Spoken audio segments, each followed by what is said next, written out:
Hey, everybody. Good evening, and welcome to my last episode of Community Conversations for my week of community engagement and activism, or something like that. I called it. I don't remember exactly. But this is the week that I am interviewing phenomenal folks that are doing wonderful work in the community. There are so many great folks who are doing amazing things in the community. So not just the folks I've interviewed this week, and I hope to bring you guys some more. But I'm super excited because this week, these are people that I have worked with personally. I've seen the fruits of their labor in our community, and I've been really excited to interview them. And so tonight, I'm excited to have a special guest. So before we get started, y'all invite your friends to watch, share the broadcast so that they can hear about Serve and Connect, which is a great community organization here in Columbia, South Carolina, but also to learn more about my friend Kassy Alia Ray. So I am super excited. And with that, I am going to introduce, hey, Kassy, how are you? Hey, Tameika, I'm great. How are you doing? I'm wonderful. Thank you so much for joining me. I'm excited to have you.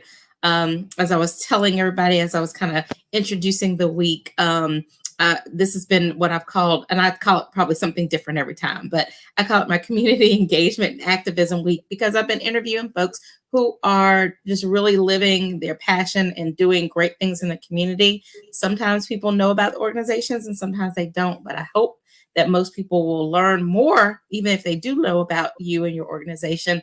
But also, what I try and do with community conversations is also challenge people to take action. So something that they learned tonight, I hope that people will take action, whether it is learning more about Serve and Connect, volunteering, supporting the organization with your financial support, with your volunteer hours, whatever it is, and then learn more about what they're doing and participating. So I'm excited to have you.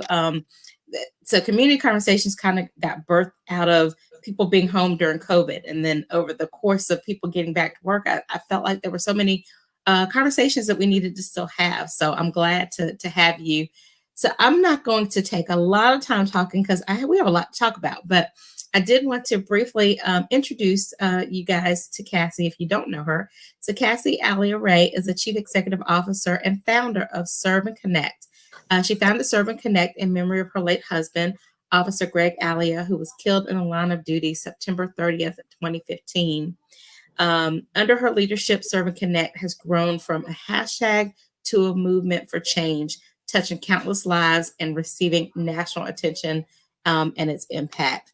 Kassy's received several awards for her service, numerous, so I'm not going to go over all those, but I really think it's important to say that, Kassy earned her master's in clinical community psychology at the University of South Carolina and is working to complete her doctorate. And when I first met Kassy, which I'll talk about in a minute, but the second time I met Kassy, I found out about the degree and what you were doing, and I think it goes into how important it is that people can be doing something and you see a need in the community and you address that. So anyway, welcome Kassy and thank you for being here. And I'll tell everybody, Kassy, like me, is a mom. And so, she said, oh, Sal may get home in a minute and the dog is going to bark. And I said, it doesn't matter. This is community conversation. So everybody understands that we're wives and we're moms and dads and husbands and people have lives. And so, this is a casual community conversation that you would have with any friend over coffee in your backyard. So we'll welcome the dogs and all. But with that, those of you who are watching, I have some folks who come and watch every night. Come in, pop in, say hi. A reminder again, share the broadcast, invite your friends, but say hi. And if you have any questions throughout our conversation, please put them in the chat and we'll try and make sure we get to them. But first, with that, Kassy, let me just start by I've briefly read your bio, but tell us something. I might not have covered everything. So can you just start by just introducing yourself to everybody?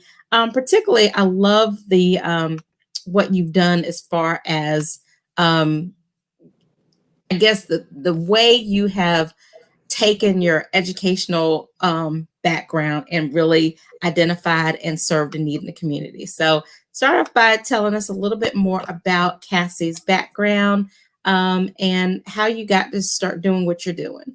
Yeah, well, Tameika, thank you so much. Thank you for being such a great leader in our community. Thank you for being a great partner and a friend. So I really am thankful to be here tonight and for everything that you and your family do. So I am excited to share that after like 5 million years, it seems, I did graduate with my doctorate in December of last year. So I'm so happy Yay! to have that behind. Woohoo! So it's a PhD in clinical community psychology.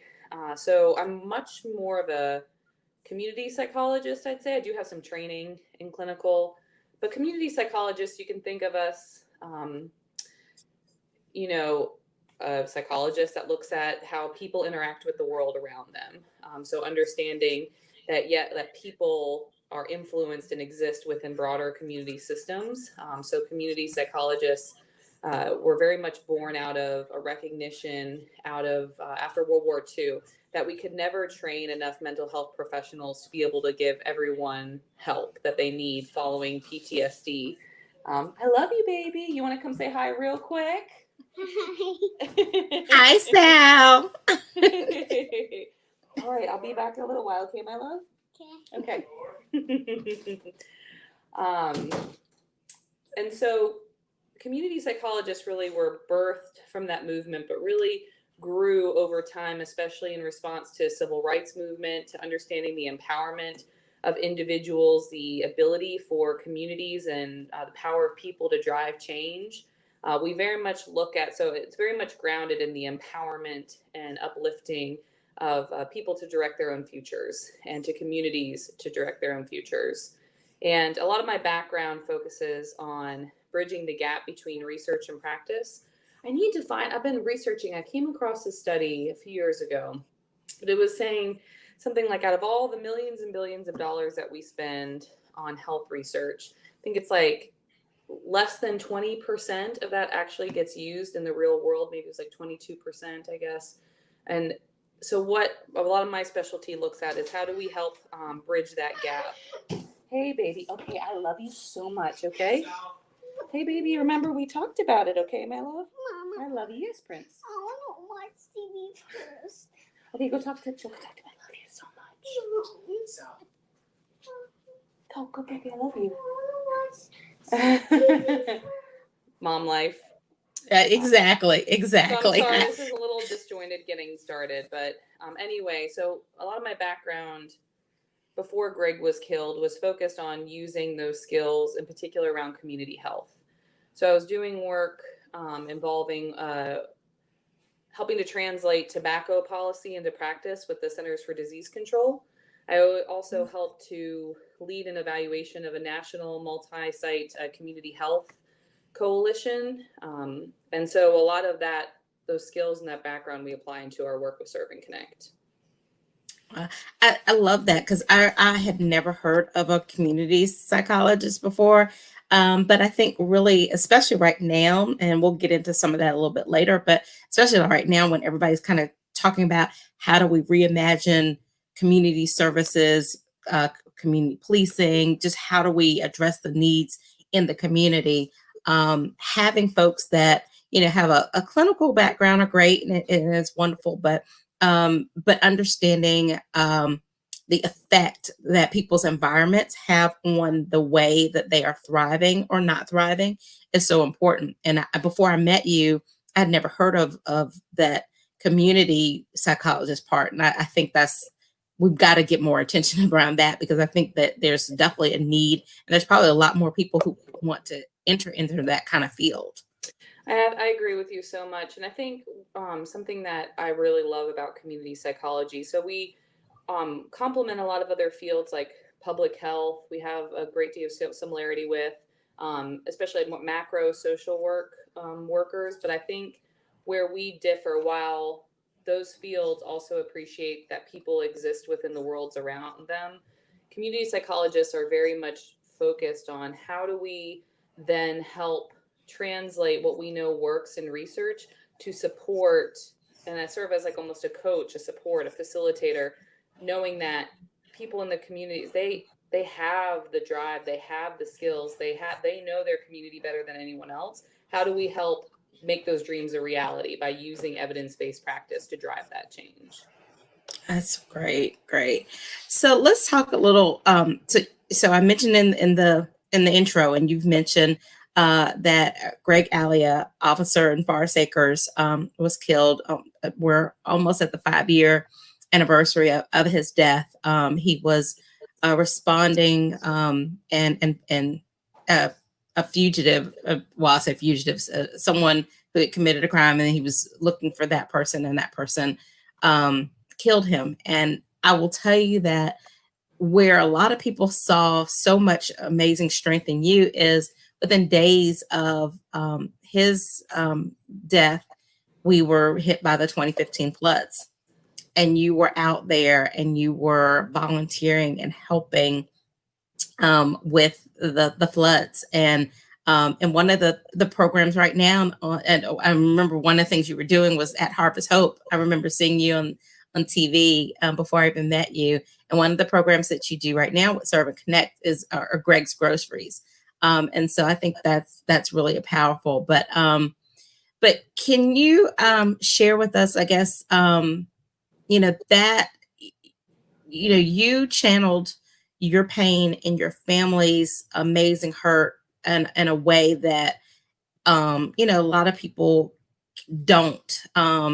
And I think about you, and I think about the survivors of Mother Emanuel and others where folks have gotten to the point where they don't have hate in their hearts for the folks who killed their loved one. And I remember so many things are coming back to me, but I remember being in the courthouse, for one of my cases and seeing you. I think one of the days where the person who killed Greg was there, and you were talking about how you you were not there for anything punitive. You forgave him, but you were able to take and channel that pain and see so many amazing things, especially when it comes to the relationship between law enforcement and our community. So can you kind of help us through that, some of that thought process, or that process, not even thought process, but the process of for you of the healing and how you transformed that into the work that you're doing now? Absolutely. And I appreciate all the words, but I just want to say I think we're all a lot stronger than we give ourselves credit for. And I guess a big takeaway for me, I've been very blessed and thankful over these last few years to meet many incredible people who have found the power within and the strength for that healing. I don't think our world, and especially the culture and climate I think that we're in, doesn't give us a whole lot of examples of that. We haven't really normalized that process of healing. But I appreciate your words, but I think I just want to say we are all so much stronger than we give ourselves credit for. So there are many people who have found that forgiveness, and I think there are many more can if we just recognize that it's something that is possible. But so just taking back to that experience. So I'm trying to think the best place to begin. Um,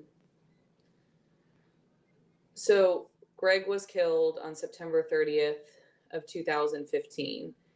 And if you think back to 2015, there were a lot of similarities to 2020, especially when it comes to the heightened tensions around police and community relationships, especially police relationships with communities of color. Now, I very much recognize and increasingly have recognized over these last few years that those tensions haven't popped up like daisies in recent years.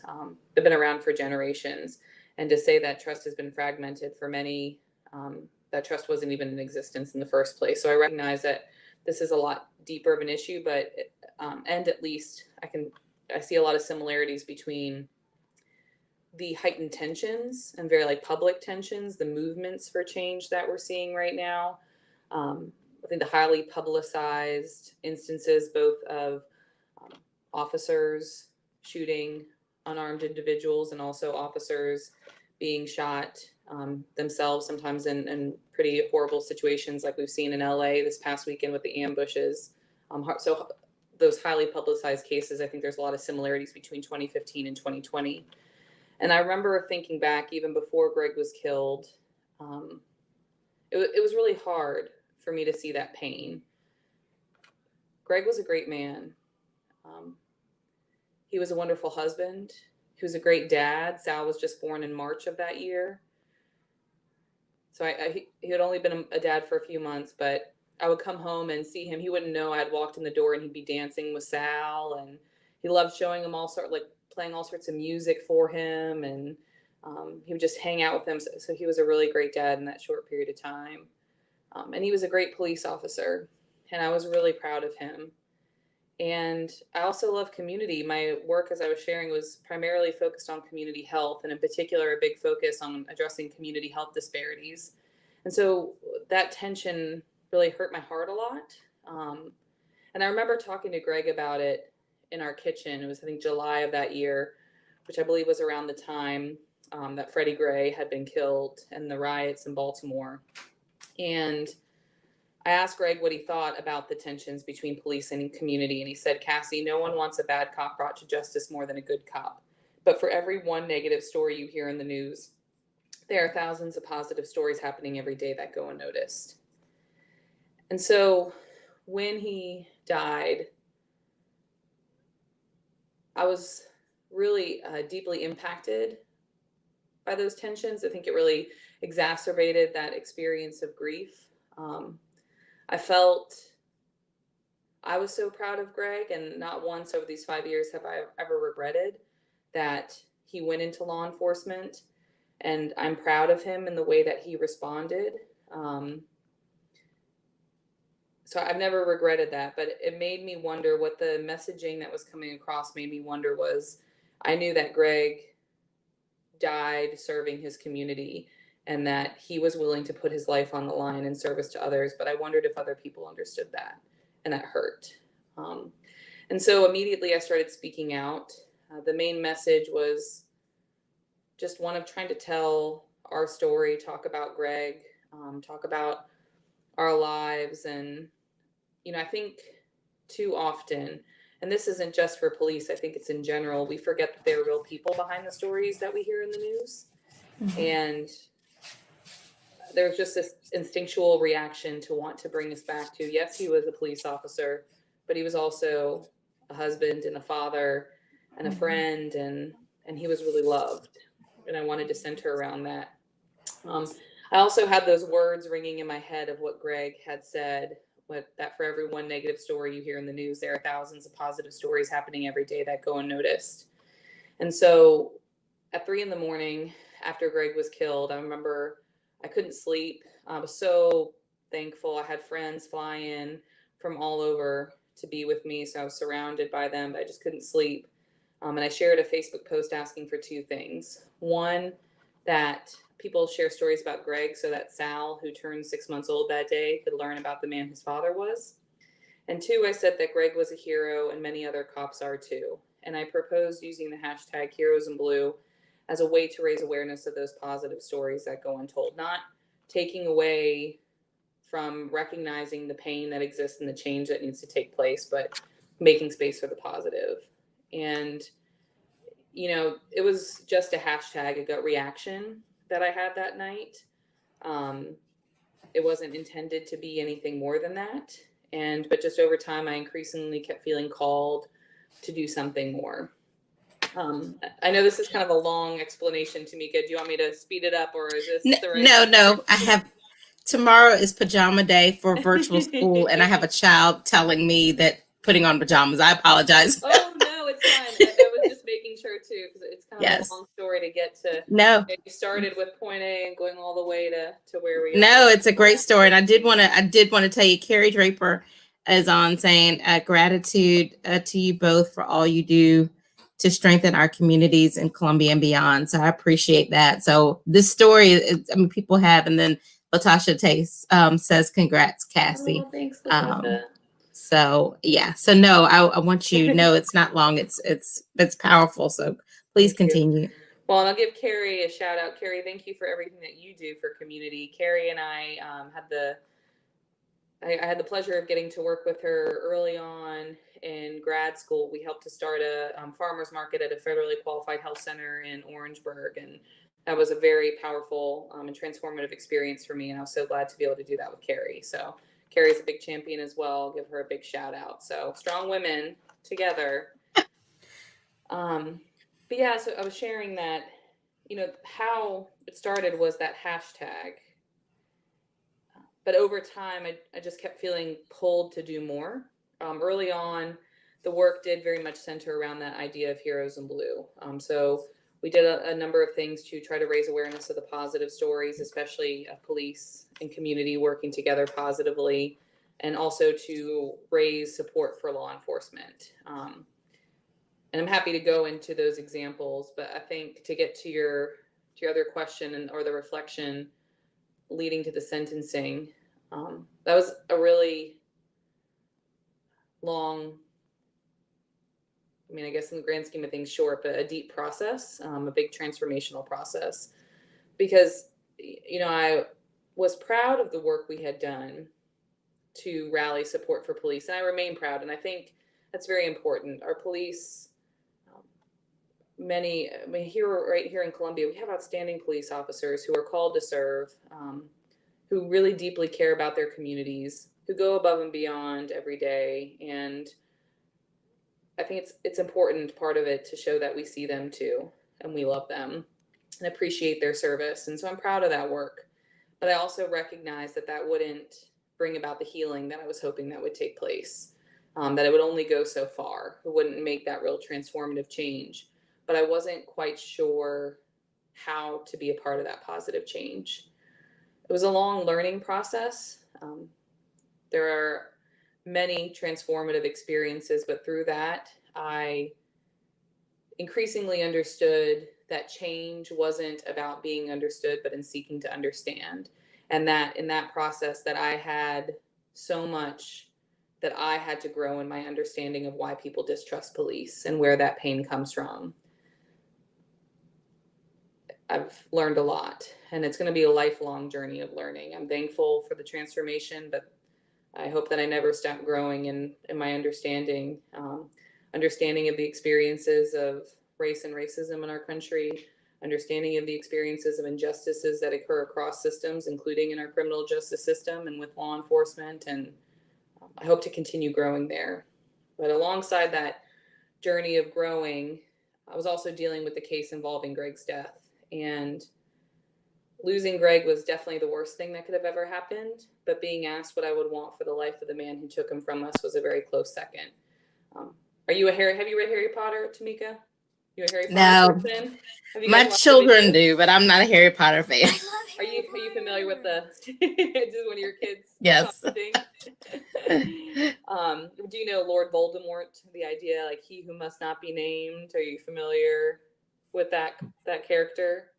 Yeah, I think I've heard of that name. But yeah. So there's a character in Harry Potter, and he's like the evil guy, and he goes by he who must not be named. And I bring that up only kind of kiddingly, but that was what the man who killed Greg was like for me. Like, he who must not be named. I couldn't think of him.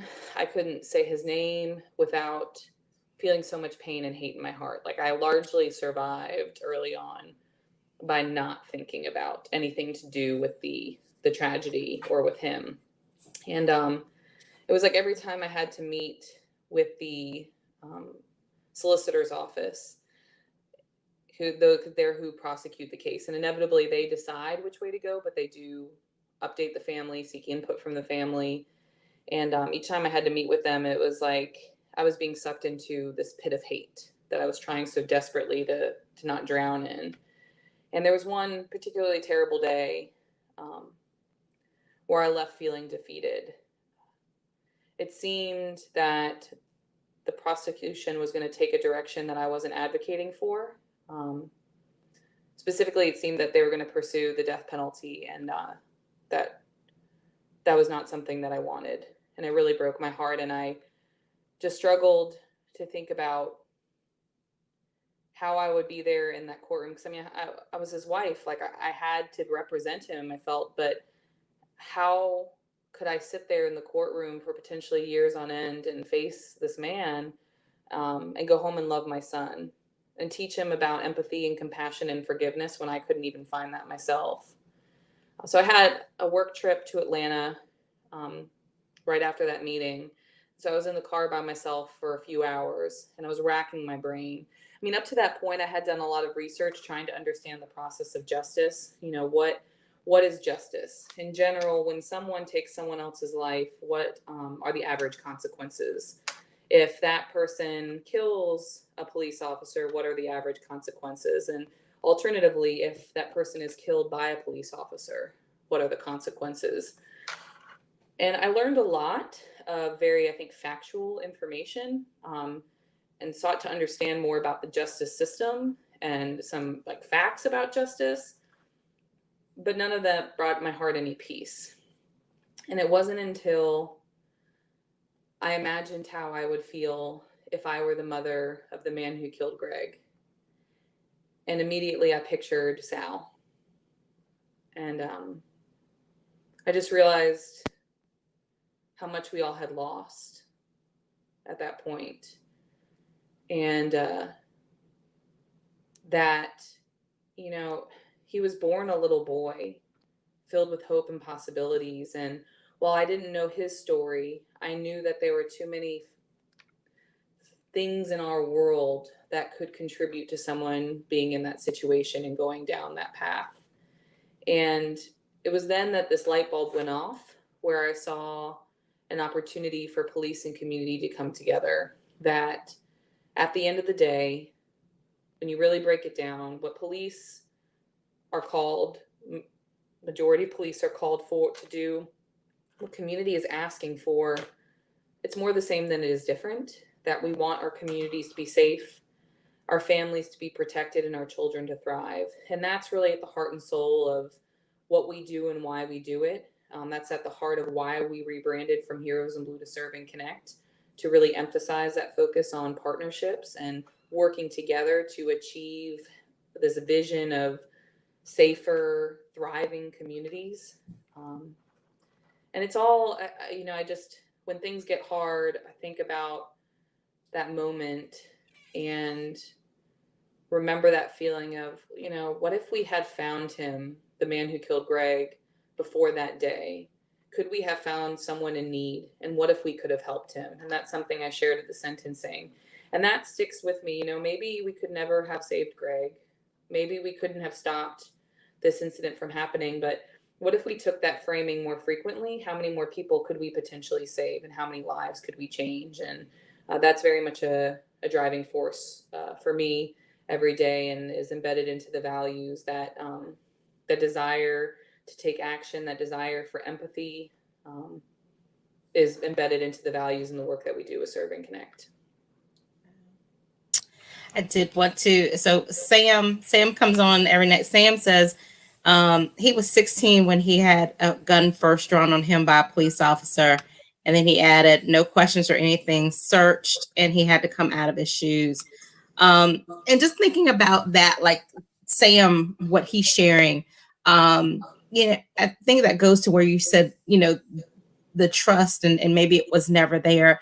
There are a lot of African Americans, particularly African American males, but I told somebody earlier this week, we had Vivian on yesterday with Every Black Girl. So Black girls as well. I mean, there are so many African Americans that their experience with law enforcement ends up being these adverse experiences that Sam is sharing, which I think adds to that trust factor, not continuing to erode even more.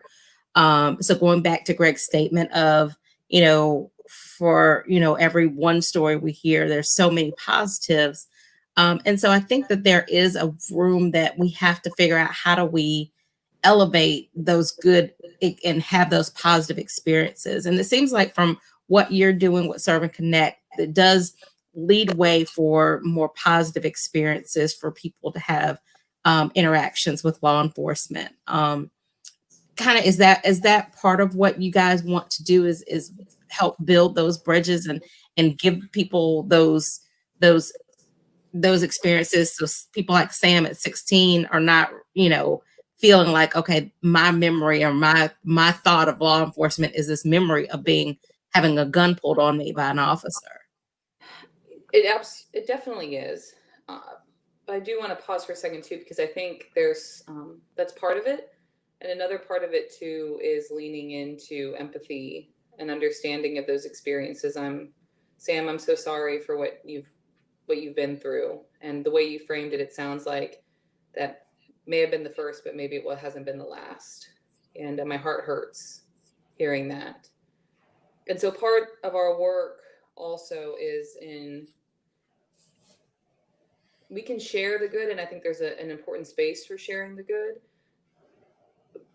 But if we're not willing to lean into what's uncomfortable as well and build spaces for real and open conversations, conversations that bring about a deeper level of empathy and healing and ultimately help us find real solutions,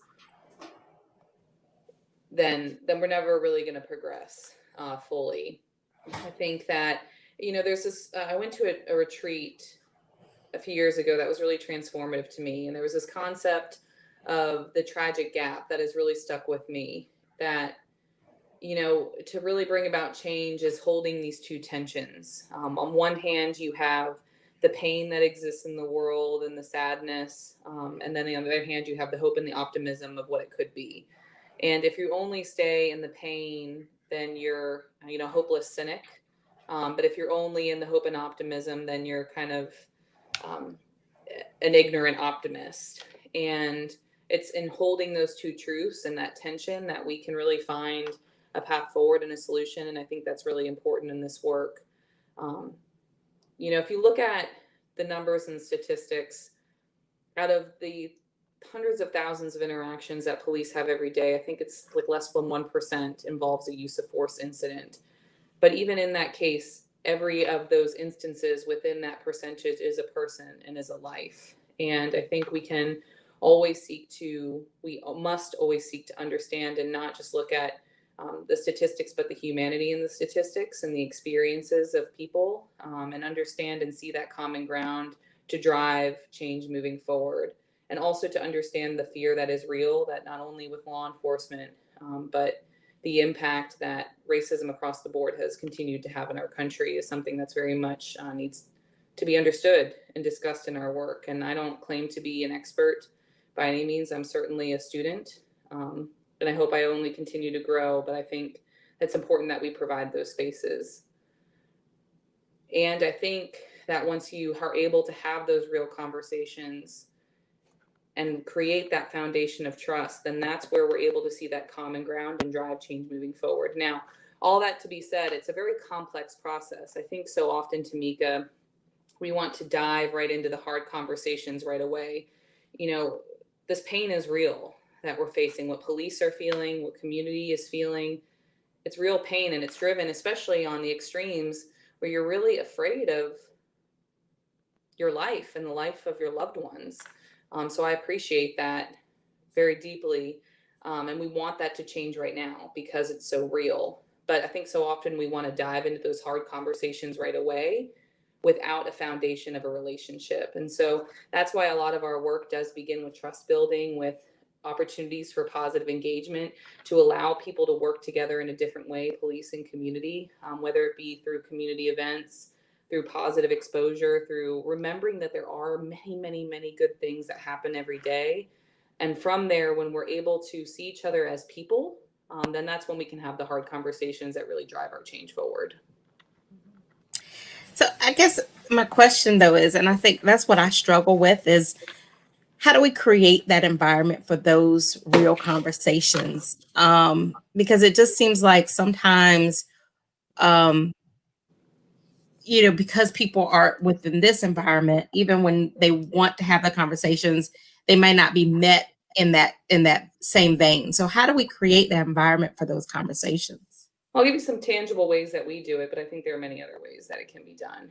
So the heart and soul of our work now moving forward, and this is largely driven by the work that we've done in Columbia, and we couldn't have done it without the city of Columbia. So we're really so thankful for your support. But how it begins. So it's from our Compass program, and Compass is a 4-phase process for community transformation. The goal is at the end of it that we're seeing reductions in crime, improvements in safety, well-being, and community resilience. But we seek to do that through um, the power of partnerships and that hub of partnerships to drive change.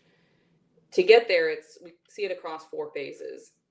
With phase 1 really beginning with that initial trust building work, with beginning to set the stage for conversations to take place. So we do things like the Greg's Groceries Initiative, which provides resources to police to help people in need. So specifically boxes of non-perishable food, one box has enough food to feed a family of 4 for a week.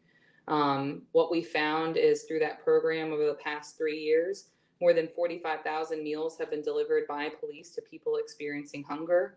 And something that's impressive is that 88% of the recipients of those boxes indicate that it does help build a more trusting relationship with law enforcement.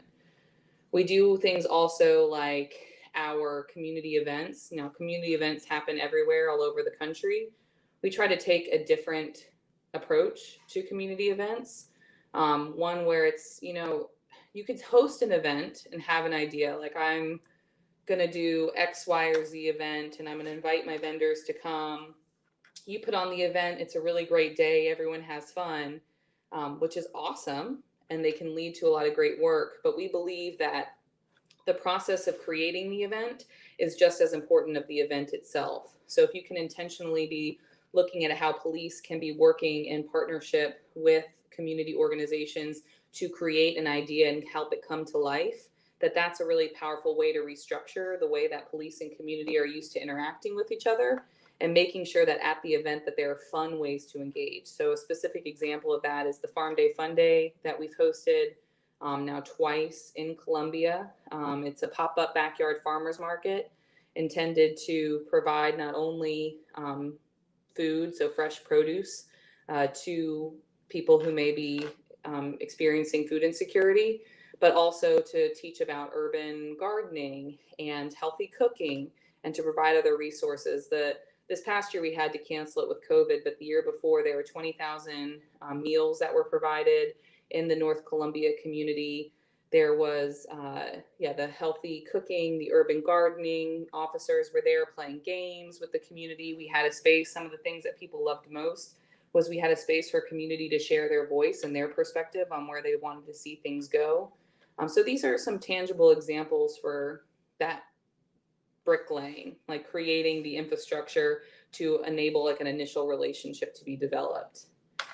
Once we get through that phase, it moves into phase 2, which is much more intensive and intentional mobilization and trust building.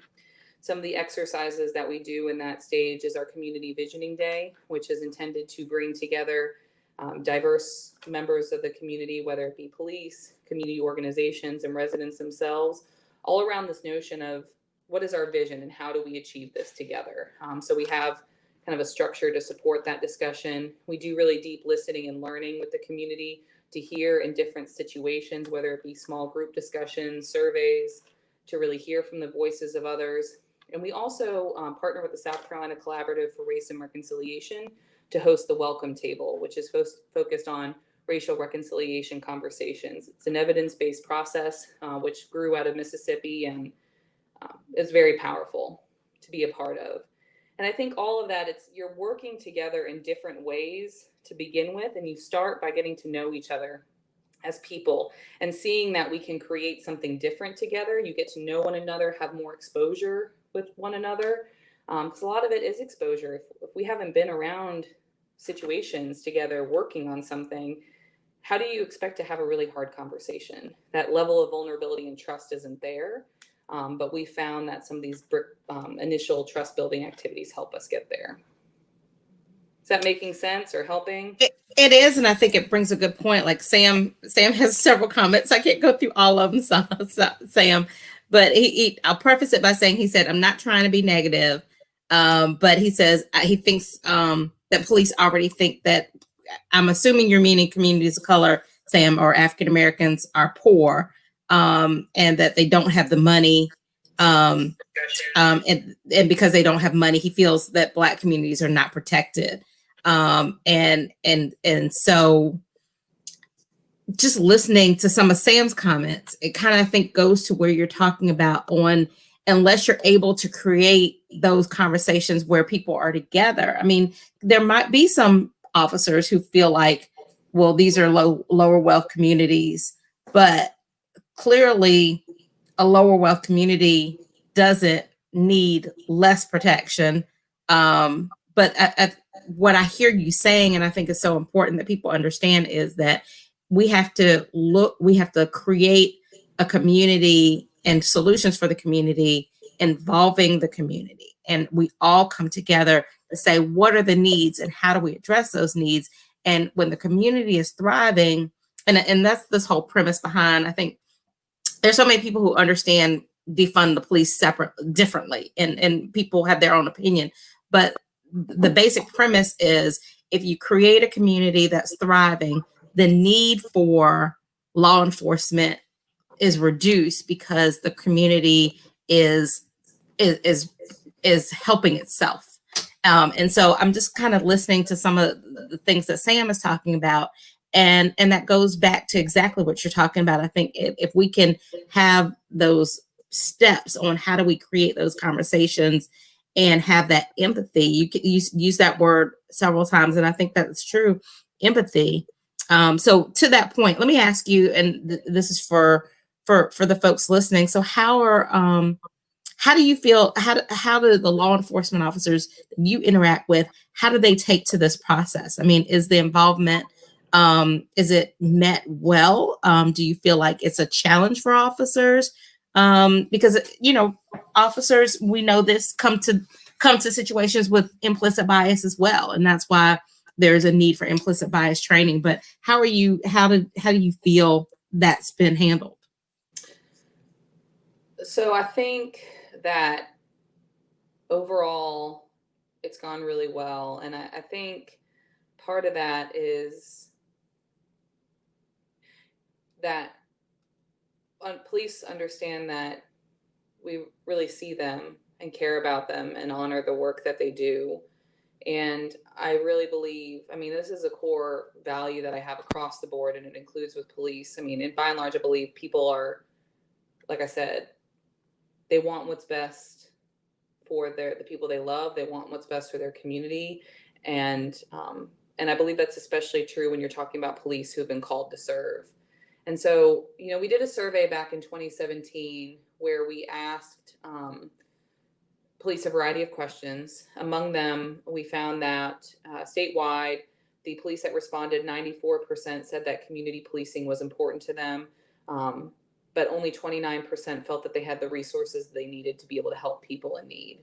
And I think that when you come at it from a premise of believing and understanding that the majority of police did get into this because they're called to serve and because they want to protect others and serve communities. And I think that's especially true when you're talking about communities that may be experiencing the greatest needs, whether it come to crime or other disparities that often correlate with crime. I think there's a big drive to want to care for and protect those individuals. And if we can help provide police with more tools and supports to be able to do that well, that's a big win. And so I think that they understand and see that heart and intention in our work. At least I hope that they do. I also know, I'm very confident. Something I hear time and time again from police is they're like, we can't do this alone. Officers often wear so many hats. They're expected, they're the ones who are able to show up at 3 a.m. when others can't. And I think that's one of the challenges when you look at, that premise of, to your point, if defund the police is really, the more we empower and engage community resources, the less perhaps that police services will be needed. But some people translate that very literally to just taking money away from police departments and putting it into other services. And it's not as simple as that one-to-one. You can't just take $1 million from one place and plug it into another. It's about building whole new systems that are able to respond in different ways. And police want that. They support it. They want and often ask for communities to be more involved as partners, to work alongside them in crime reduction efforts. But I think there's a gap too between wanting that and knowing how to make it happen. I've been honored to present in front of law enforcement audiences now across the country, and I have yet to find a single police officer or police department that would say that community partnerships don't matter to them or community outreach doesn't matter to them. But many often express how hard it is. They'll be like, we invite them to our meetings, no one's coming, or we go to a community meeting, it's the same people showing up. I think a lot of the training or the resources that may be at officers' disposal is a lot of doing 2 or 4 with community. And it's challenging to know how to do that with factor, especially when trust is so fragile. And so something that we've heard is that we serve as an asset of being a bridge, a mediator, kind of a more of a neutral party between the two to help broker that conversation and to provide a different lens, and to the point of how we started, those evidence-based tools that can help make that possible. So, I'm sure there are police out there who don't understand what we're doing. There are community out there who don't understand what we're doing and are going to critique it on either end. But by and large, those who have been engaged have received, provided a lot of positive feedback on how it's been helpful to achieve the shared goals that we all have at the end of the day on either side. Yeah. Just a couple more comments and we're running out of time. So I want to hit a couple other things on how people can learn more about what you're doing. But I don't want to mess up your name. So I'm just going to say Mr. and Miss Allen. He said don't seem to want to work with the community. They only want to police the community, and then goes on to say their community, most don't see Black communities as their community. I would just say I have so many, I know, of course, I interact with so many officers, and I would challenge that comment, but what I do accept is that is the perception. And so that is what we're really trying to say. How do we get that? And I think officers need to figure out, how do we make it a reality that people know that, feel like this is our community and we don't feel like it's for. Okay, Erica. Okay, so Miss Allen, Erica Allen, thank you. And then Crystal. Hey, Crystal, how are you? We need to enforce the police to do their job in our community. And so I think that goes, and we say that all the time at the city. I mean, I think there is so much work that can be done. There are, I think, a lot of positive partnerships that are happening. There's a lot of work that needs to be done. And I have seen, just basically, you talked about Serve and Connect being that bridge. Hi, Barb. Hello. How are you? Barb Go Army says hello. So how are you? Barb. So how, I guess the question is, and your resources are limited, because I've talked to you about several communities. I'd love for you to be doing this, but clearly, I mean, it's an involved process. There is no overnight flip the switch and, hey, we've gone in and we've worked with law enforcement, we work with the community, and everybody is singing Kumbaya and everybody's happy. That just doesn't happen. But there are baby steps, and there is progress being made. How do we continue on that progress, or how do we have more of these conversations where everybody sees that with factor, not that 2 or 4, but that with? Yeah, it's such a great question. And the thing that just pops into my head most strongly is I think we really need to challenge the way that we respond when we're in pain often and when we're hurting. And I think that it's when we need to lean in the most and really try to understand and try to first connect on that human level and see each other as people. I had a powerful conversation with someone recently who joined one of our circles, and it was her first time. She said after the fact that I didn't know in advance, but it was her first time being around officers in a full uniform, and she felt very uncomfortable and very nervous about it. But she said, as she was listening to the officers, and it was a powerful conversation. I mean, on both ends, you had officers sharing about being shot at in May during the riots. You had another officer, man, he had like his mask, and I thought his eyes looked like they were red. But I thought maybe he was just tired. Maybe he was on night shift. But he was crying, and he was talking about, this is an officer who, it's like this teddy bear of a person, just loves the community so much. I've seen him in so many situations, and he was crying. He was like, I hear the pain, but it's really hard for me when I come up on a traffic stop and people are literally shaking and crying when I walk up, even though it's just a normal stop, and that was really hard on him. And likewise, in that conversation, there were tears had by the community members in the group, including community members that are Black or brown, were sharing about their pain and their experiences. And what that individual who she joined the group for the first time, she just said, as she was hearing those conversations, she felt her heart soften.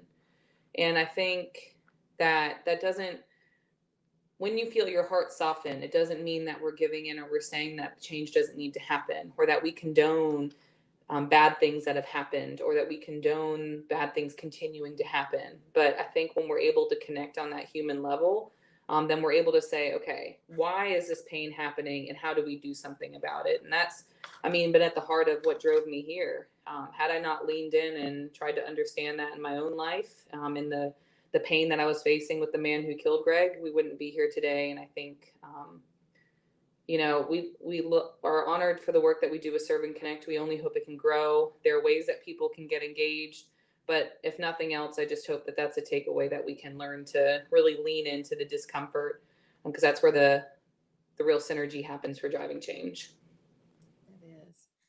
Did want to say, so Regina Williams, hey Regina, she says, this is going to be long, so it's going to probably cover, it didn't cover both of our faces. I've worked with some of the most amazing and caring officers. I know the best resource police officers have is a community person, the people who have the respect of the community, and they work together with the officers for betterment of the community. And that's the key, Regina, is that we all have a role to play. The officers, the elected officials, the community organizations, the people in the community, we all have a role to play. And we gotta figure out, how do we connect that with Councilman Brennan. Hey, Will, how are you? He says, community engagement is so important. Kassy, thanks for moving our neighborhood engagement forward. Thank you, Will. And I echo that. And I just kind of want to end also with another just kind of thought and memory of you. I remember, so the very first time we met was at the Capital City Club. We were on a panel together, and like you were talking about, every year we have these incidents, these very public, brutal incidents where you have African American, primarily men, but women as well. And this might have been right after Sandra Bland, I can't remember, but there were a lot happening, and we were on a panel about law enforcement and community relations. And there was a Black female in the audience, and I can't use any other word other than anger. It was her pain. For her pain, it turned into anger. And I remember her having a comment or something directed towards you that I felt was so unfair, especially considering that your husband had been killed in the line of duty, doing his job. And so we understand that law enforcement jobs are so dangerous. And so there is that law enforcement piece, that they have to deal with that every day, that they may not come home one day. And then of course the community has incidents where I might have an interaction with a law enforcement officer where I may not come home. So there's that both sides. And I remember her saying that. And I remember talking to you afterwards, and I remember seeing you go over and you talk to that woman.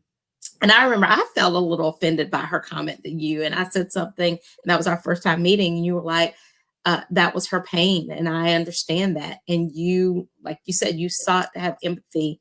And I feel like that's why I kind of wanted to end on that, is I think if we can all kind of figure out, how do we have that empathy and realize that, everybody kind of brings something. Yes, we need to get rid of folks who are not meant and called to be in the jobs. You've used that word a lot.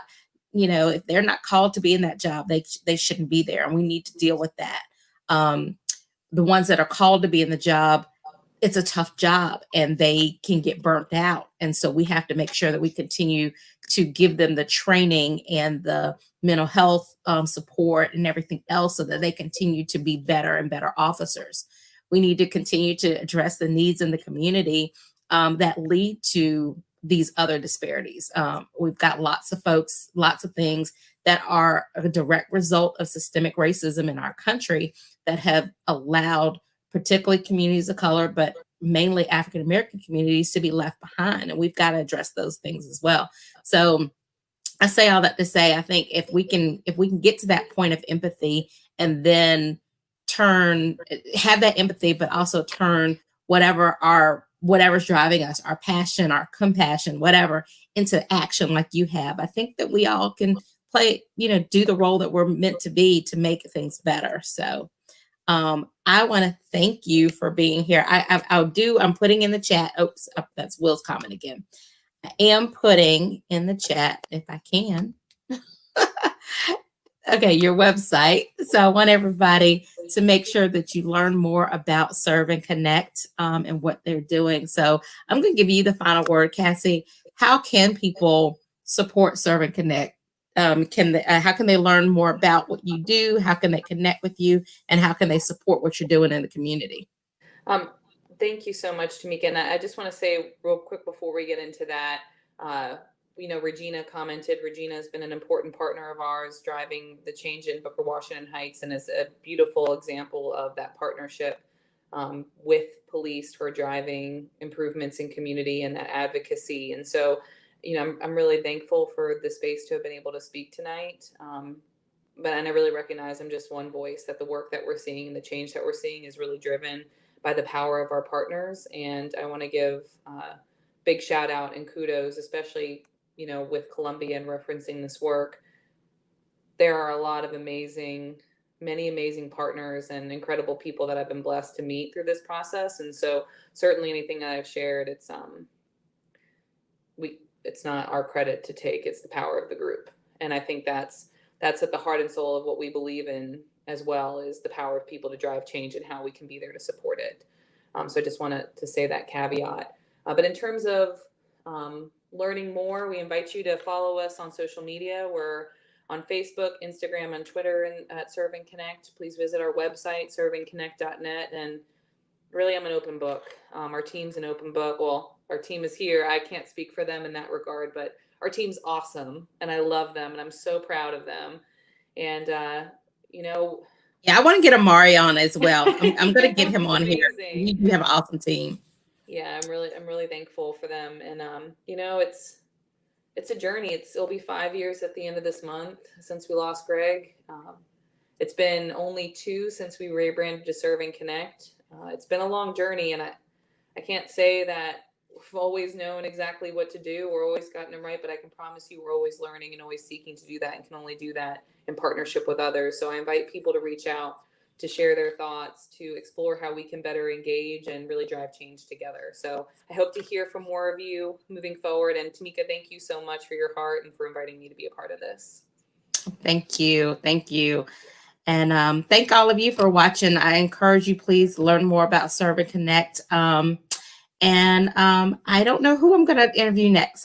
I was so excited about this week. I hadn't thought about next week, but we're getting into voting season. So we're going to have a lot of shows about election protection, voter protection, all that stuff. So listen out next week for what our next topics are. But until next time, I'm Councilwoman Tameika Devine. Good night. God bless. And thank you, and stay safe.